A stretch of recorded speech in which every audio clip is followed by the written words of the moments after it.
Time to get our hands dirty Yeah. with something I think we all struggle with, right? Productivity, especially for all those out there uh, juggling clients and projects and the whole entrepreneur life. We've got a ton to cover today from three productivity experts who have, well, they've pretty much figured out how to, bend time to their will. It really is incredible. The thing is, they all seem to agree on one core idea. Like, it's not about just cramming more into your day.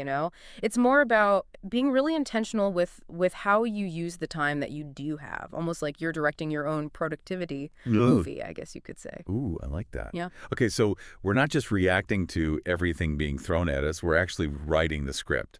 All right, Right. so how do we become these Yeah. master time directors? Give me the actionable steps. Well, the first thing is to, really acknowledge that you do have way more control than you might think. It's not about finding these extra hours in the day, right? It's about making the choices, the conscious choices about what you spend your time on and making sure those things actually matter. Right. I mean, that makes sense, but it's a lot easier said than done. I bet a lot of you listening right now know exactly what I mean, like that feeling of just drowning in your to-do list, Yeah. constantly on the go. I've definitely been there. Yeah, and that's where this next idea comes in. It's about treating your work sessions like a movie premiere. You wouldn't just walk into a movie halfway through, would you? No way. Right, you prepare, you get settled, and you really just focus on the experience, right? Well, your work deserves that same dedicated focus. Hmm. So, like, I'm picturing, I don't know, dimming the lights, putting on my headphones, getting a snack or something, basically setting the stage for some serious productivity. Exactly. And they even suggest taking it a step further. One of them talked about creating a pre-work ritual, like something small. Even Hmm. just lighting a candle or making some tea. It signals to your brain that it's time to shift gears. I love that. It's like giving yourself those little mental cues. So what other productivity gems did they have? One that stood out was this idea of batching. Batching. Yeah. And no, we're not talking about baking cookies here, though. That's never a bad idea. It's more about grouping similar tasks together, so you avoid constantly switching gears. So instead of going from email to phone calls to brainstorming and back again, you'd set aside a chunk of time for each. Exactly. It cuts down on those mental transitions that can just drain your energy and make you less efficient overall. Hmm. It's about working with your brain, not against it. Okay. This is starting to sound a lot more doable. Like I'm already imagining how much more I could get done if I just tackled all my emails at once, then moved on to calls. It's almost like creating these little pockets of deep focus throughout the day. Yeah, and it doesn't have to be a huge time commitment either. Even just setting aside 30 minutes for a specific task can make a huge difference. One of them actually suggested setting a timer and seeing how much you can get done in those 30 Yes, minutes. I'm definitely going to try that. Now, I know one of the biggest productivity killers, especially I think for, entrepreneurs, is saying yes to too many things. Did they have any advice on how to be a little more discerning about what we commit to? They did. It's this rule that they call the hell yeah or no rule. So basically, if something doesn't excite you, like really spark a hell yeah in your gut, then it's probably not worth your time and energy. That's pretty straightforward. I Yeah. really like that. It takes all the pressure off, overthinking it, and really forces you to look at whether it actually aligns with your goals. Exactly. And it doesn't mean you have to be rude or anything. You can, politely decline while still leaving that door open for future collaborations. One of them actually shared a script for how to say no gracefully.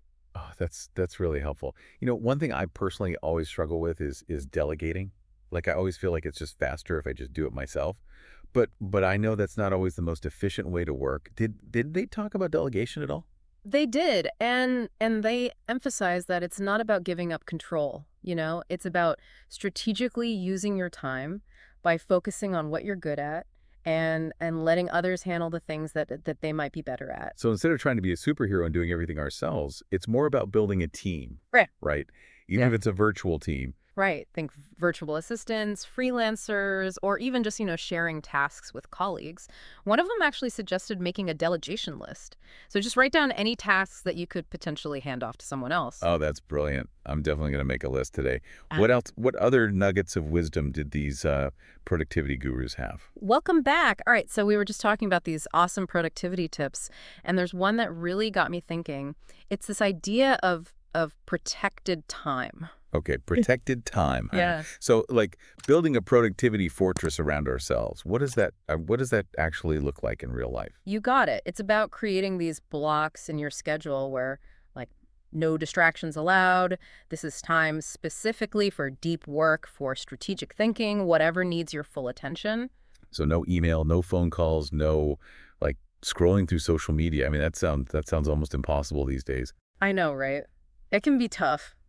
But the experts say even just little bits of protected time can make a huge difference. One of them suggested starting with just 30 minutes each day, and then slowly increase it from there as you get more comfortable. Yeah, I like that, starting small and building up. And this next one is a little confusing. They talk about, like, a certain kind of multitasking.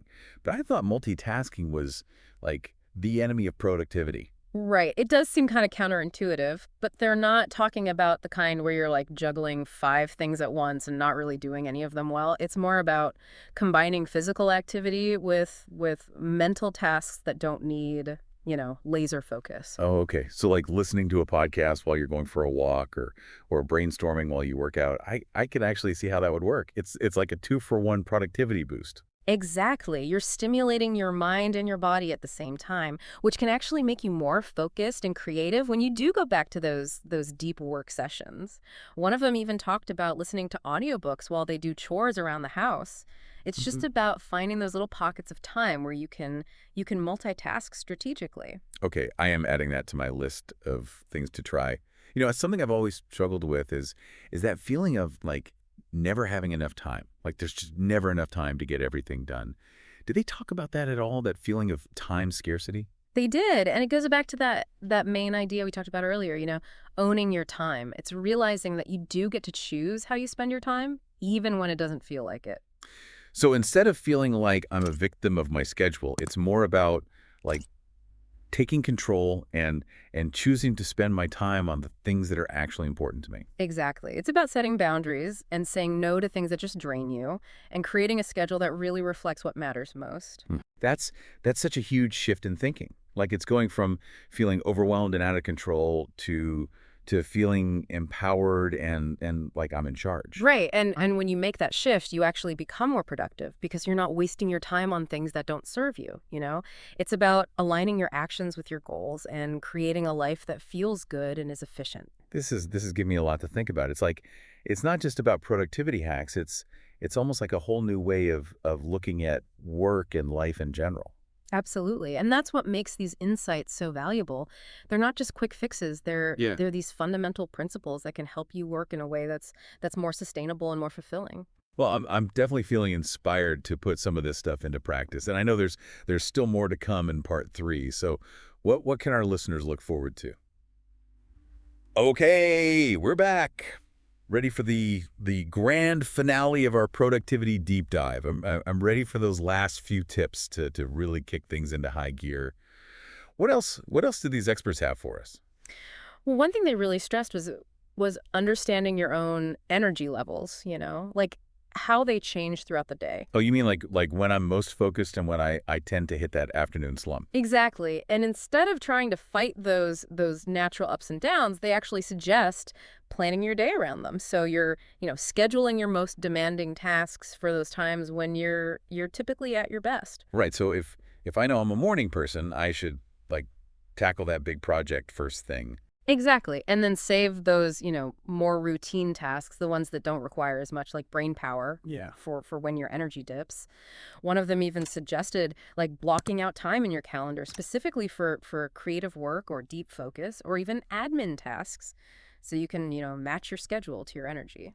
That's a really cool idea. Like, I'm picturing how much more I could get done if I just stopped trying to force myself to do these big intense tasks when I know my brain just needs a break. And speaking of breaks, they also talked about giving yourself permission to step away from work completely, like actually scheduling unplugged time where you disconnect from technology, go outside, or do something you enjoy. Right. This is all about, like, sustainability, isn't it? It's not just about being productive right now, but about creating habits that help us work effectively without burning ourselves out. Exactly. One of them said it really well. They said productivity is not about doing more, it's about doing the right things with more ease and enjoyment. I like that. It's like a complete mindset shift. Instead of productivity being this constant struggle, it's more about working with ourselves, not against ourselves. Right. And that actually leads us to the challenge we have for you today. We want you to pick one of the strategies we talked about, one that really resonated with you, and commit to trying it out consistently for just 1 week. Just 1 week. I love that. It's all about taking action and seeing how these small changes can really impact our work and our lives. And who knows, maybe that 1 week turns into a whole new way of working long term. You never know. It's amazing how those small changes can make such a big difference.